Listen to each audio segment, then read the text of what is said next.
ഇന്നലെ ഷിറൂരിൽ നടന്നത് വളരെ ദുഃഖകരമായ ഒരു സംഭവമായിരുന്നു. നമുക്കറിയാവുന്നതാണ്, ഷിരൂരിൽ മണ്ണിടിച്ചിലിന് ശേഷം ഇനി കാണാനുള്ളത് 3 പേരെയാണ്. ഒന്ന് അർജുനും മറ്റൊന്ന് ജഗന്നാഥനും. ഇതുകൂടാതെ മറ്റൊരാളെയും കൂടിയാണ് ഇനി കണ്ടെത്താനുള്ളത്.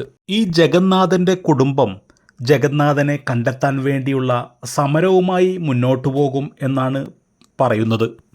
അർജുന് വേണ്ടിയും ജഗന്നാഥന് വേണ്ടി മറ്റൊരാൾക്കും കൂടിയും വേണ്ടിയാണ് ഇന്നലെ വീണ്ടും അനുമതിയില്ലാതെ തന്നെ തിരച്ചിൽ ആരംഭിച്ചത്.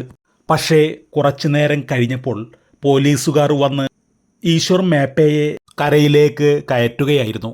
ആ ഈശ്വർ മേപ്പയുടെ മനസ്സിൻ്റെ വലുപ്പമാണ് നമ്മളിവിടെ കാണേണ്ടത്. തിരച്ചിലിന് അനുമതി ഇല്ലാഞ്ഞിട്ട് പോലും ആ കാണാതായ 3 കുടുംബങ്ങൾക്ക് വേണ്ടി ഈശ്വർ മേപ്പെ ചെയ്യുന്നത് വളരെ ത്യാഗം തന്നെയാണ്. നല്ലൊരു ആത്മാർത്ഥതയോടുകൂടിയുള്ള പ്രവർത്തനമാണ് ഈശ്വർ മേപ്പെ കാഴ്ചവെക്കുന്നത്.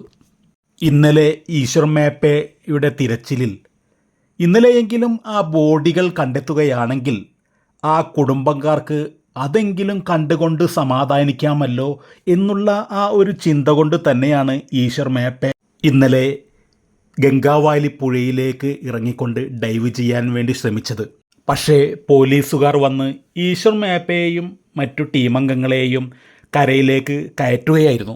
സത്യം പറഞ്ഞാൽ ഇനിയുള്ള ഷിറൂരിൽ ഇനി വരാൻ പോകുന്ന തിരച്ചിലുകളൊക്കെ ഇനി എങ്ങനെയാകും എന്നുള്ള കാര്യത്തിൽ സംശയത്തിലാണ് നിൽക്കുന്നത്. കാരണം ഗംഗാവാലി പുഴയിൽ മരങ്ങളും പാറക്കല്ലുകളും കല്ലുകളും ചെളികളും നിറഞ്ഞുകൊണ്ട് ഗംഗാവാലി പുഴ വളരെയധികം ഭീകരമായ അവസ്ഥയിലാണ് ഉള്ളത്.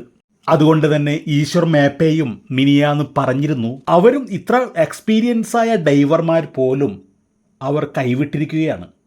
കാരണം ഇനി ഡ്രഡ്ജിങ് മെഷീൻ കൊണ്ടുവന്നാൽ മാത്രമേ ഡൈവ് ചെയ്തുകൊണ്ട് ലോറിയും അതല്ലെങ്കിൽ മറ്റുള്ള ആളുകളുണ്ടെങ്കിൽ അവരെയും കണ്ടെത്താൻ സാധിക്കുകയുള്ളൂ എന്നുള്ള ആ ഒരു ഈശ്വർ മേപ്പയിൽ നിന്നുള്ള ആ ഒരു വാക്കുകൾ തന്നെ നമുക്ക് അതിൻ്റെ ഗൗരവം, ആ ഗൗരവം ഇത്രക്കും വലിയ ഗൗരവമാണെന്നുള്ള കാര്യം നമുക്ക് മനസ്സിലാക്കാൻ സാധിക്കും.